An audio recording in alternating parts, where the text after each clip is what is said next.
Esto es Cabildeo Digital. Salió la información de que las FARC habían participado en el financiamiento de la campaña de Correa.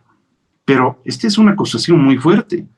Fabricio, el correísmo, el expresidente Rafael Correa, en su larga gestión gubernamental, ¿fue tolerante con el narcotráfico? ¿Fue colaboracionista con el narcotráfico? Aparentemente sí.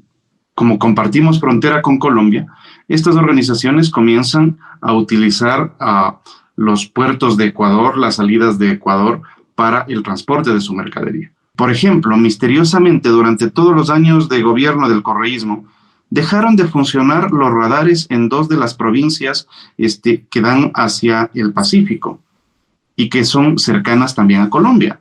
Hizo que se muevan estos negocios hacia el Ecuador y que para que estos puedan funcionar necesitaban de alguna manera un espacio de connivencia con las autoridades. Y me parece que si bien esto es muy difícil afrontarlo, decirlo, darse cuenta, es lo real. Tú no puedes exportar toneladas de drogas a menos que tengas connivencia, por ejemplo, con la aduana. Tú no puedes mover toneladas de drogas y de armamento a menos que tengas cierto nivel de connivencia con la policía. Se encuentran vínculos entre narcotraficantes y periodistas, narcotraficantes y políticos, narcotraficantes y jueces, narcotraficantes y fiscales, narcotraficantes y policías. Presentamos a continuación la entrevista de Cabildeo TV.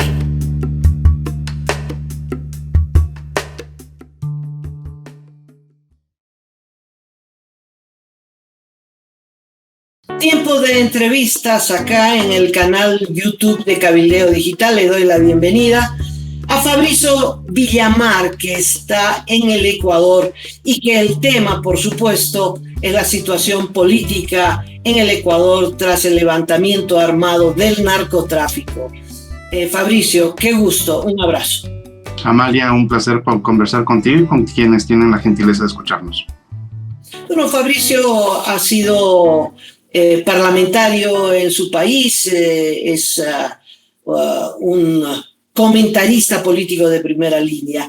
Y Fabricio, preguntarte, después de lo ocurrido en estos 2 últimos días, ¿es otro Ecuador? ¿Estamos frente a una situación política distinta? A ver, sí, la situación política siempre será cambiante, pero no es otro Ecuador, es exactamente el mismo, solamente que poniendo en claro algunos temas que podían haber sido parte de una negociación y de un statu quo que era desconocido. Mira, tal vez vale la pena para quienes nos escuchan comentar que estas cosas no pasan de la noche a la mañana. No es que en las últimas 48 horas se despertaron los ecuatorianos y habían aparecido grupos financiados o vinculados con el narcotráfico y capaces de llevar acciones violentas. Esto no pasa de la noche a la mañana. Requiere un análisis un poco más largo y la lógica es la siguiente. ¿Qué país producía gran cantidad de drogas y estaba con capacidad de proteger ese negocio con armas? Colombia. Pero cuando en Colombia se inicia una presión muy fuerte y los procesos de pacificación y los procesos para la limpieza de las organizaciones violentas, como compartimos frontera con Colombia, estas organizaciones comienzan a utilizar los puertos de Ecuador, las salidas de Ecuador, para el transporte de su mercadería. Se trata de un crimen transnacional porque no se trata solamente de la producción y la comercialización, sino que también se trata del transporte.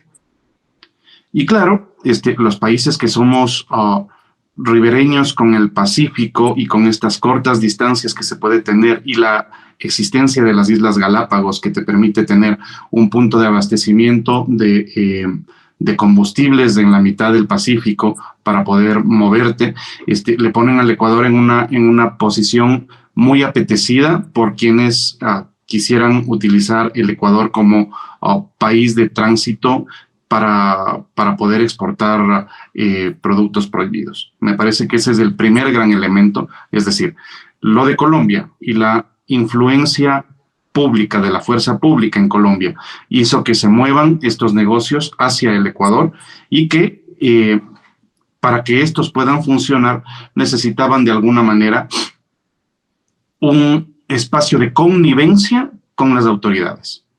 Y me parece que si bien esto es muy difícil afrontarlo, decirlo, darse cuenta, es lo real. Tú no puedes exportar toneladas de drogas a menos que tengas connivencia, por ejemplo, con la aduana. Tú no puedes mover toneladas de drogas y de armamento a menos que tengas cierto nivel de connivencia con la policía. Y cuando se ha capturado a esta gente, y este es posiblemente el último elemento necesario para poder dilucidar qué es lo que sucedió. Hace alrededor de 3 semanas, la Fiscalía del Ecuador inició un proceso que dramáticamente lo ha dado en llamar metástasis. Es un proceso en el que se hace una investigación muy profunda de chats encontrados en teléfonos de narcotraficantes que murieron en los levantamientos en las cárceles en el año anterior.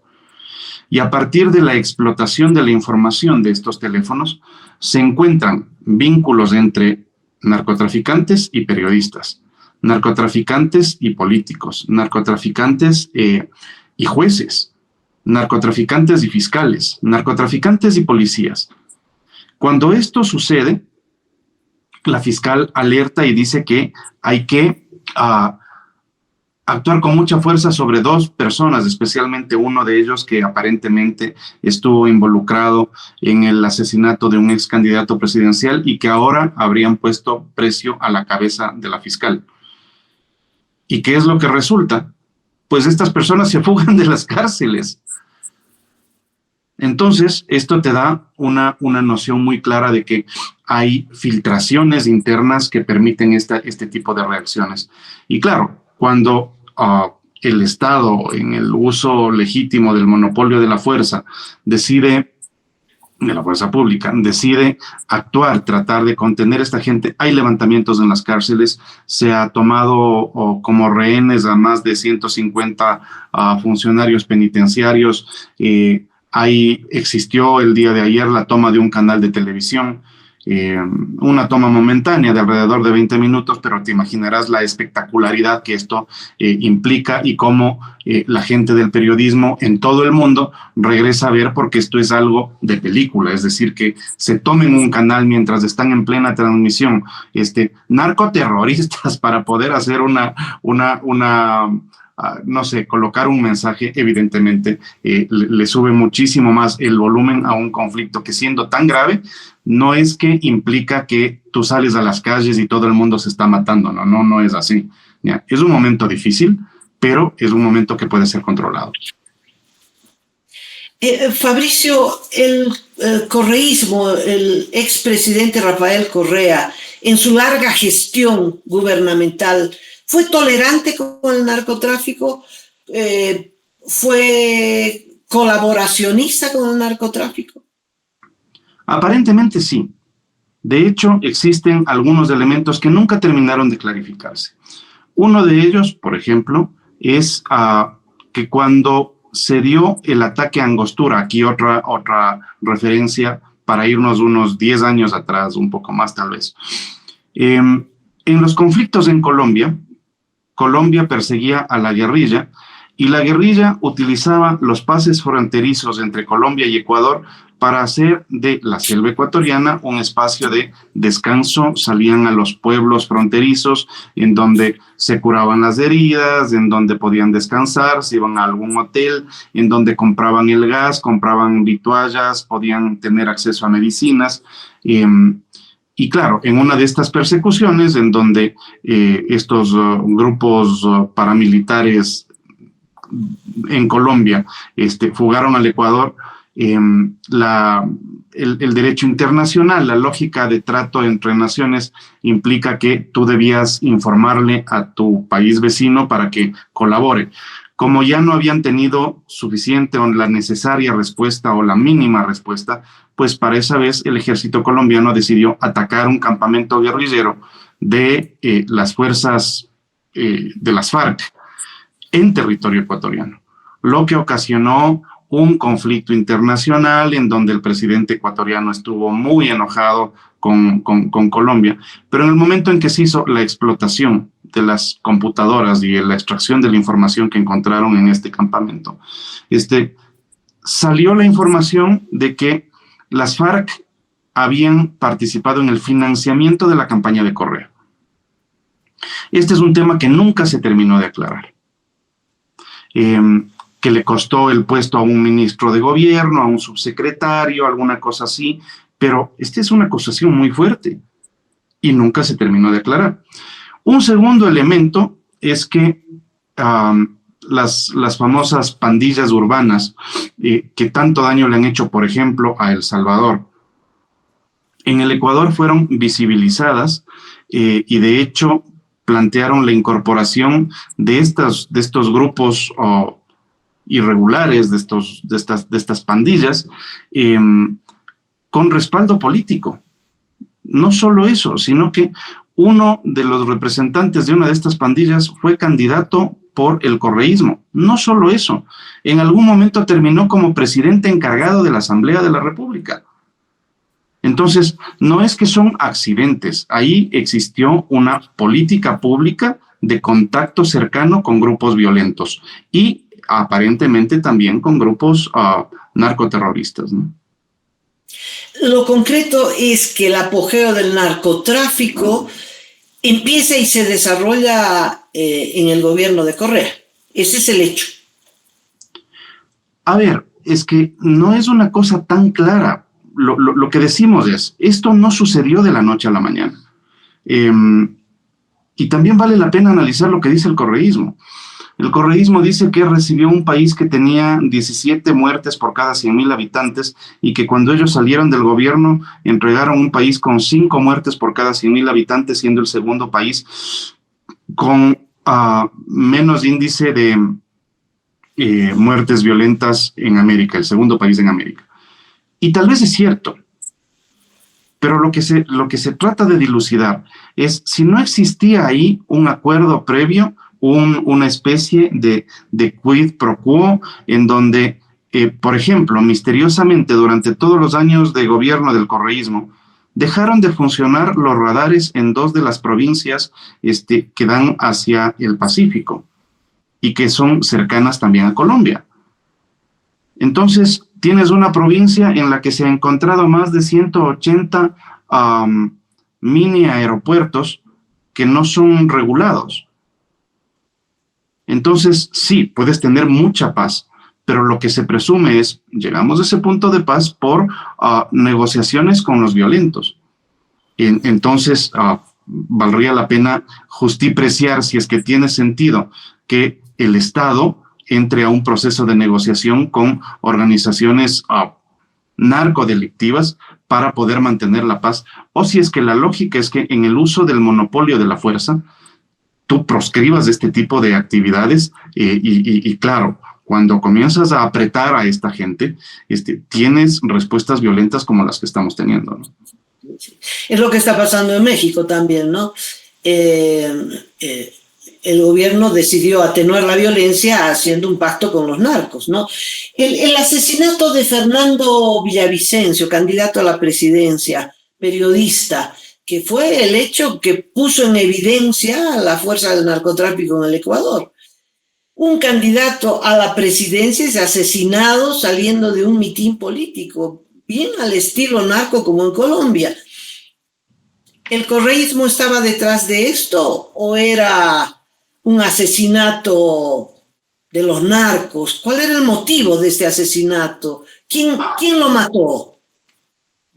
Las investigaciones continúan y te imaginarás que es muy complicado acusar a una organización política o al jefe de una tendencia política de un crimen. Lo que sí te puedo decir es que Villavicencio era un tipo incómodo. Era un tipo muy contestatario, muy violento en sus denuncias, también muy rebuscado, ¿no? Pero se pasó más de 12, 15 años en un conflicto permanente contra Correa y contra el correísmo, porque en ese gobierno, por ejemplo, en un momento determinado, en una Navidad, allanaron la casa de Villavicencio, se llevaron sus computadoras, no les importó que existían niños menores de edad, y eventualmente condenaron a Villavicencio, por ejemplo, por afectación a la honra del presidente, y le obligaron a pagarle a Correa alrededor de $44,000 como compensación. Este tipo de cosas solamente se veía en el correísmo porque tenían una capacidad de control de todos los estamentos, en donde además con este invento de multiplicar las funciones del Estado, ¿no? Es decir, no son solamente las clásicas desde la Revolución Francesa del poder ejecutivo, el legislativo y el judicial, sino que además hay este espacio del control de las organizaciones civiles, y hay este espacio del poder electoral, y le quitas la capacidad de interpretación a la Asamblea y se la pasas a la Corte Constitucional, y haces que la Corte Constitucional sea de alguna manera el punto más alto de definición de la justicia en el país. Evidentemente les permitió concentrar todos los poderes y se persiguió a Villavicencio. Villavicencio siempre acusó de corrupción, al menos, al gobierno de Correa, y presentó infinidad de documentos. Y claro, durante la campaña lo que sucedió es que la mayoría de los ecuatorianos de alguna manera terminaron endilgándole la responsabilidad de ese ataque a un periodista al correísmo, y por eso perdieron las elecciones, ¿no? Pero está claro que no se han terminado las investigaciones. Bueno, Correa mandó un tuit, que antes se llamaba tuit, que dijo: compatriotas, el país vive una verdadera pesadilla, algo impensable e inimaginable hace muy poco tiempo, fruto de la destrucción sistemática del Estado de Derecho, de los errores y el odio acumulados en estos 7 años, de los cuales hemos sido una de sus principales víctimas. Pero luego se solidarizó con el gobierno de Noboa, dijo: hoy es momento de la unidad nacional, el crimen organizado le ha declarado la guerra al Estado, el Estado debe prevalecer, el Estado debe vencer. ¿Crees que sí? O sea, es una declaratoria política como la que ha hecho el resto de organizaciones políticas, en donde se han juntado, por ejemplo, todas las organizaciones representadas en la Asamblea para anunciar que si es que en el uso legítimo de la fuerza se requiriera en algún momento indultos o amnistías para policías y militares, pues que cuenten con ello. Es decir, las declaraciones políticas en un momento como este, pues son bienvenidas, pero déjame ser coloquial, es menos creíble que abrazo de suegra. Es decir, hay una cosa que es complicada, ¿no? Porque es el mismo presidente que a la vuelta de la esquina va a comenzar a denostar sobre las actividades que haga la fiscalía, la policía, el ejército. El día de ayer, por ejemplo, la fiscalía ha encontrado que es culpable de enriquecimiento ilícito un exministro de Energía del correísmo. Entonces, mientras la fiscalía ajusta tuercas sobre la administración pública, especialmente sobre eventos sucedidos en la administración correísta, tienes por otra parte estos eventos que son violentos y que conmocionan al país y que evidentemente buscan unidad, y le tienes a Correa parado en la mitad tratando de defenderse de la fiscalía mientras dice que su juicio fue persecución y que él no es culpable de nada. A propósito, o sea, no se le condenó a él, se le condenaron como a 15 personas más. Tuvieron que pagar indemnizaciones millonarias, excepto Correa, que se fugó del país y nunca más volvió, ¿no? Entonces, Esto es lo que está pasando, es decir, sí, hay un conflicto con el narcotráfico, pero también hay un conflicto en la política por los vínculos con el narcotráfico. Fabricio, cuando grupos de civiles armados toman un canal de televisión, intentan tomar la universidad, están en la calle, tú los ves caminando en la calle, lanzando balas. Una de esas balas mata a un cantante muy querido, me parece, en tu país. Una bala perdida, pero si hay una bala perdida en la calle, quiere decir que están lanzando tiros como locos. Es decir, han salido, ¿cuánta gente armada ha movilizado el narcotráfico? Y son, llamémosle, parte estructural del narcotráfico, la gente que trabaja en el narcotráfico. Es un ejército paralelo, es el lumpen pagado y armado por esta banda del famoso Fito que se escapó. No logro entender. A ver, es que no solamente operan delincuentes ecuatorianos, operan también delincuentes extranjeros, porque delinquir en el Ecuador es mucho más rentable, porque además vas a tener una recompensa en dólares. Entonces, por ejemplo, para el asesinato de Villavicencio se recluta sicarios en Medellín.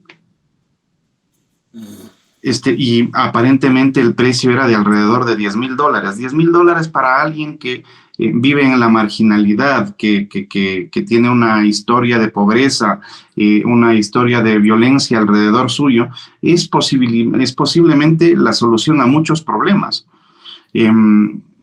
¿Qué también está sucediendo? Que el tipo de política económica en el Ecuador no permite que se desarrollen las empresas. El Ecuador es un país muy difícil para producir, porque elevamos tanto los costos y tenemos tal nivel de reconocimiento de garantías, que las garantías son fantásticas, todo está bien, pero cuando puedes, pues. Porque caso contrario, lo que sucede es que eres un país que cumple muy bien los derechos para las personas que están contratadas legalmente, pero no logras aumentar el espacio de contratación de esas personas, y más bien lo que crece es el espacio de la contratación en negro o la proliferación de trabajos informales.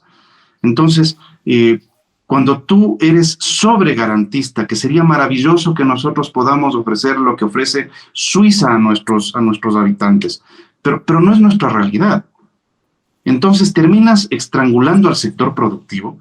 Cuando estrangulas al sector productivo, lo que te queda desde el lado de la política es sostener a los pobres que no han logrado conseguir empleo evidentemente por el tema de la política pública de contrataciones, por ejemplo, a punta de bonos, subsidios, etcétera, y resulta que haces invivible esto, porque cada vez que tú pagas impuestos, ves cómo se diluyen. Y le ves al país en necesidad de permanentemente endeudarse para poder traer más dinero que ni siquiera es usado para inversión, sino que para poder tapar el hueco creado en el anterior y en el anterior y en el anterior año.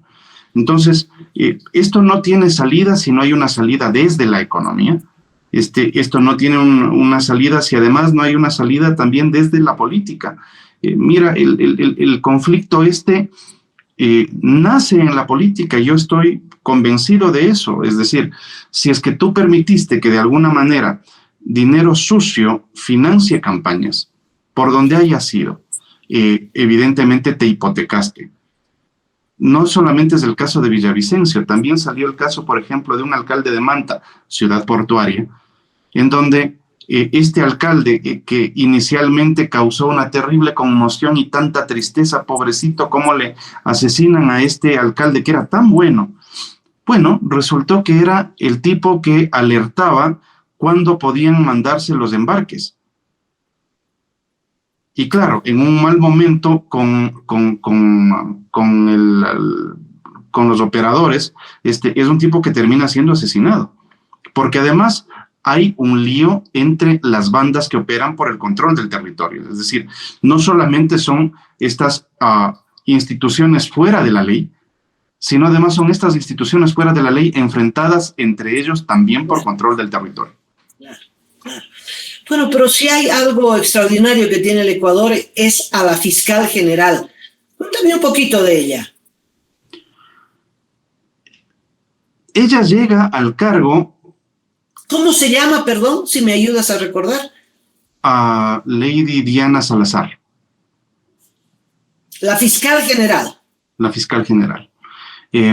Primero es una mujer afrodescendiente y por lo tanto ya te imaginarás, es decir, es también un reconocimiento a lo que somos, es decir, es un reconocimiento a que también existen afrodescendientes que pueden llegar a ocupar estos cargos que son importantes.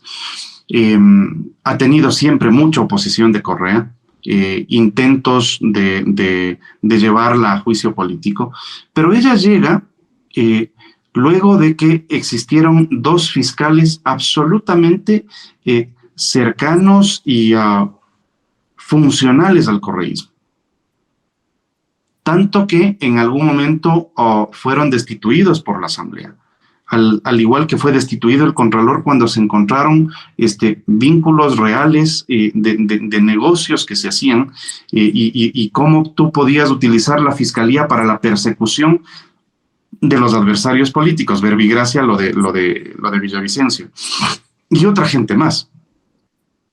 Entonces, cuando gana la presidencia Lenín Moreno, que termina distanciándose de Correa, convoca una consulta popular para cambiar el sistema de control del Estado, ¿no? Perdón, querida. ¡Salud! Gracias. Entonces, en ese proceso, accede un nuevo Consejo de Participación Ciudadana, y este Consejo de Participación Ciudadana es el que coloca a Diana Salazar, ¿no? Entonces, también hay ahí un juego político muy fuerte, yo creo que también es necesario admitirlo. Cuando se están jugando cosas tan importantes, evidentemente la política también está jugando en la cancha del derecho, de la justicia. Y en un país en donde estamos en una batalla que continuará un rato más, ideológica, de si es que permitimos que el país regrese a lo que era el correísmo y el socialismo del siglo XXI, y estos ungidos que su palabra es lo que tiene que hacer todo el país, y sus vínculos con estos que hemos comentado, evidentemente no te dan una certeza de hacia dónde caminar. Y el efecto de esto es que si es que en el exterior ven un país con tantas complicaciones, la capacidad de acceder a recursos se vuelve mucho más cara, se eleva el riesgo país, y te conviertes en una nación poco confiable. Entonces, ese es el momento. Ante un momento así, en donde estamos, a propósito, pasando una presidencia de transición, deben los amigos en Bolivia saber que el anterior presidente de la República disolvió la Asamblea, y al hacerlo también acortó su presidencia, su periodo de presidencia, y pasamos por un proceso electoral para culminar el periodo ese. Es decir, el actual presidente va a estar en funciones solamente 1 año y 7 meses, de los cuales ya han pasado 40 días. El actual presidente ha anunciado su voluntad de ir a una reelección, pero para ir a una reelección necesita ser exitoso. Y lo que tienes en este momento es un espacio perfecto para la buquelización del país. Es decir, cuando tienes a todo el Ecuador abandonando cualquier tesis de los derechos humanos y pidiendo mano dura, y todas las organizaciones políticas diciendo que van a conceder indultos y amnistías cuando en el uso de la fuerza caigan, sean abatidos narcodelincuentes, y la gente aplaude esta posibilidad, tienes un espacio bastante cercano a lo que tuvo Bukele, si es que fueras el presidente de la República, ¿no? De eso no hay duda. Pero no me hablaste de la fiscal. Es decir, Diana parece que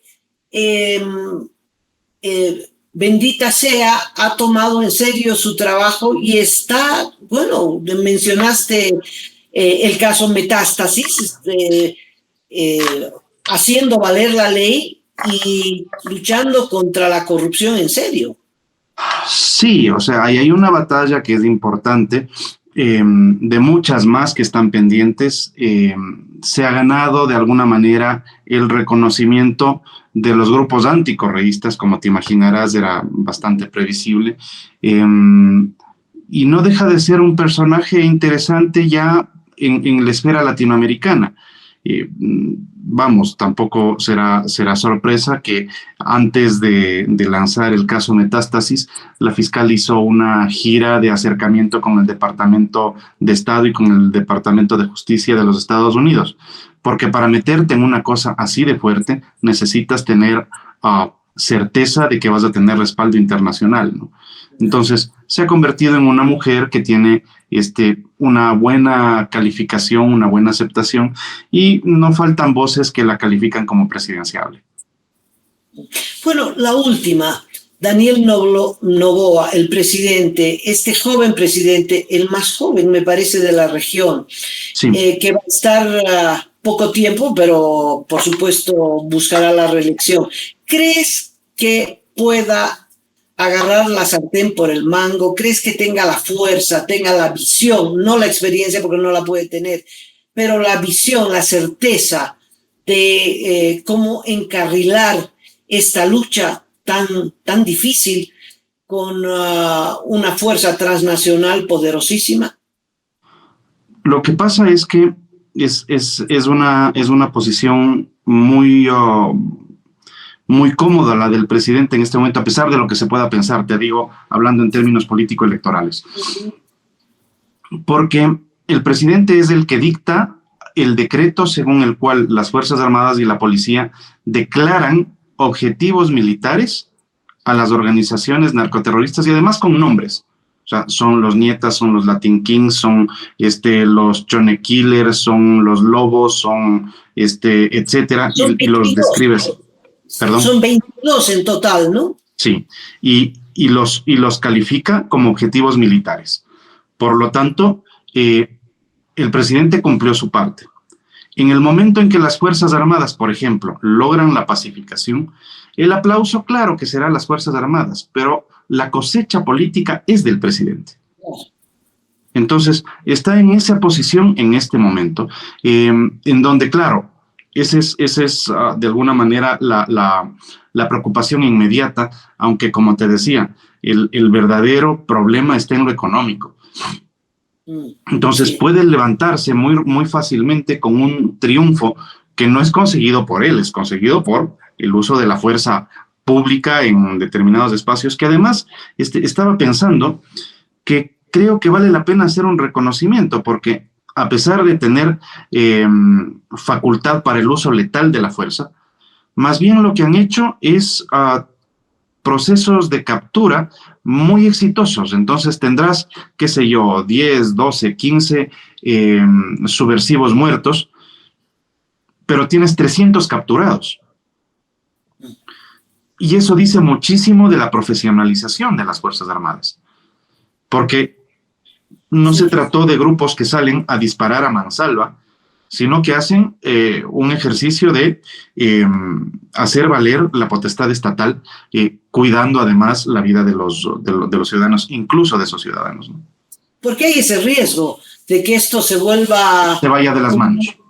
Claro, se les vaya de las manos y que tienen carta blanca para matar y maten y provoquen un resultado a la inversa al final, ¿no? Fíjate lo de Israel, ¿no? Es decir, en chiquitito, ¿no? Que se cause una matanza esgrimiendo una causa razonable, ¿no? Esperemos que eso no pase, que esta conducta que acabas de mencionar, de que no se trata de matar, sino de detener, pues eso sí puede ser muy Creo que lo han hecho bien, creo que lo están haciendo bien. Y bueno, y serán todavía muchos meses. En este marco de conflicto está muy difícil resolver la crisis económica. la descripción de la economía del Ecuador muy parecido a lo que ocurre acá. Entonces, hemos entendido perfectamente tu descripción, Fabricio. Bueno, yo creo que entramos en contacto próximamente, veremos el desarrollo de los acontecimientos y te agradezco muchísimo tu paciencia al explicarnos lo que está allí ocurriendo. Yo te agradezco mucho. ¿Salvo que quieras decir algo que se quedó ahí en el ordenador y que es importante que sepamos? No, tal vez una referencia, es decir, estas cosas no son patrimonio exclusivo de un país. Estas cosas nos están pasando en toda Latinoamérica, con más o menos transparencia, visión, con más o menos presencia. Yo sé que es mucho mejor asumir de alguna manera que el problema no existe, pero está ahí. Entonces, vale la pena darse cuenta de que esto está ahí y poder tomar decisiones pronto entre los países que podrían estar contaminados por esto, ¿no? Y por otro lado, siempre es un gusto saludar contigo y con quienes nos escuchan y nos ven. Un abrazo fuerte, Fabricio, y será hasta la próxima. Muchas gracias a todos los amigos que han seguido la entrevista. Espero que les haya servido muchísimo. Muchas gracias y hasta la próxima.